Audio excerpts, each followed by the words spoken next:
اور میں اپنے باپ دادا ابراہیم اور اسحاق اور یعقوب کے مذہب پر چلتا ہوں۔ ہمیں شایع نہیں ہے کہ کسی چیز کو اللہ کے ساتھ شریک بنائے۔ یہ اللہ کا فضل ہے ہم پر بھی اور لوگوں پر بھی، لیکن اکثر لوگ شکر نہیں کرتے۔ اے میرے قید خانے کے رفیقو، بھلا کئی جدا جدا آقا اچھے یا اللہ جو اکیلا ہے سب پر غالب ہے؟ جن چیزوں کی تم اللہ کے سوا پرستش کرتے ہو وہ صرف نام ہی نام ہے جو تم نے اور تمہارے باپ دادا نے رکھ لیے ہیں۔ اللہ نے ان کی کوئی سند نازل نہیں کی۔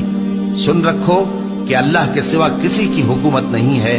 اس نے ارشاد فرمایا ہے کہ اس کے سوا کسی کی عبادت نہ کرو، یہی سیدھا دین ہے، لیکن اکثر لوگ نہیں جانتے۔ اے میرے قید خانے کے رفیقو، تم میں سے ایک جو پہلا خواب بیان کرنے والا ہے وہ تو اپنے آقا کو شراب پلایا کرے گا، اور جو دوسرا ہے وہ سولی دیا جائے گا، اور پرندے اس کا سر نوچ کھائیں گے۔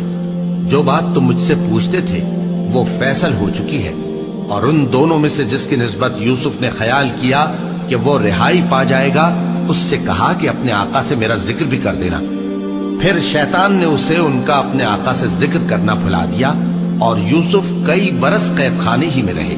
اور بادشاہ نے کہا کہ میں نے خواب دیکھا ہے، دیکھتا کیا ہوں کہ 7 موٹی گائیں ہیں جن کو 7 دبلی گائیں کھا رہی ہیں، اور 7 خوشے سبز ہیں اور 7 خشک۔ اے درباریو، اگر تم خوابوں کی تعبیر دے سکتے ہو تو مجھے میرے خواب کی تعبیر بتاؤ۔ انہوں نے کہا، یہ خواب تو پریشان خیالی سے ہیں، اور ہمیں ایسے خوابوں کی تعبیر نہیں آتی۔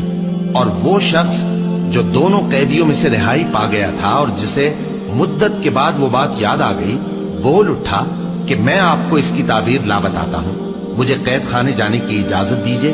غرض وہ یوسف کے پاس آیا اور کہنے لگا، یوسف، اے بڑے سچے یوسف، ہمیں اس خواب کی تعبیر بتائیے کہ 7 موٹی گایوں کو 7 دبلی گائیں کھا رہی ہیں، اور 7 خوشے سبز ہیں اور 7 سوکھے، تاکہ میں لوگوں کے پاس واپس جا کر تعبیر بتاؤں۔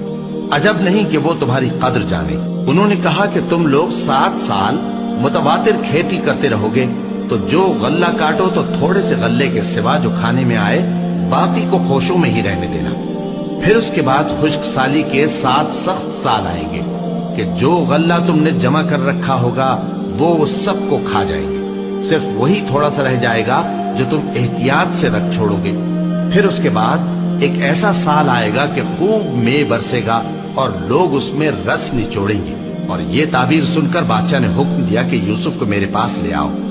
سو جب قاصد ان کے پاس گیا تو انہوں نے کہا کہ اپنے آقا کے پاس واپس جاؤ اور اس سے پوچھو کہ ان عورتوں کا کیا حال ہے جنہوں نے اپنے ہاتھ کاٹ لیے تھے، بے شک میرا پروردگار ان کے فریب سے خوب واقف ہے۔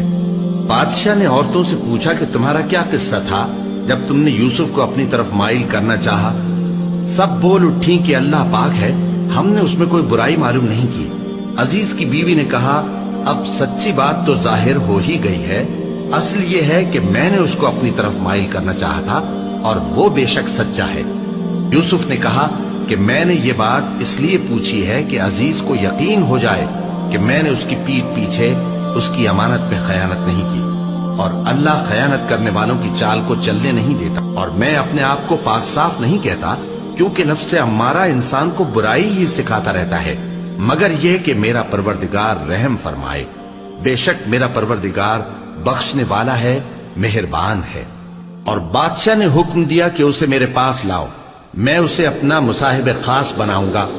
پھر جب ان سے گفتگو کی تو کہا کہ آج سے تم ہمارے ہاں صاحب منزلت ہو اور صاحب اعتبار ہو۔ یوسف نے کہا، مجھے زرعی پیداوار پر مقرر کر دیجئے، کیونکہ میں حفاظت بھی کر سکتا ہوں اور اس کام سے واقف بھی ہوں۔ اس طرح ہم نے یوسف کو ملک مصر میں جگہ دی، اور وہ اس ملک میں جہاں چاہتے تھے رہتے تھے۔ ہم اپنی رحمت جس پر چاہتے ہیں کرتے ہیں، اور نیکوکاروں کے اجر کو ضائع نہیں کرتے۔ اور جو لوگ ایمان لائے اور ڈرتے رہے ان کے لیے آخرت کا اجر بہت بہتر ہے۔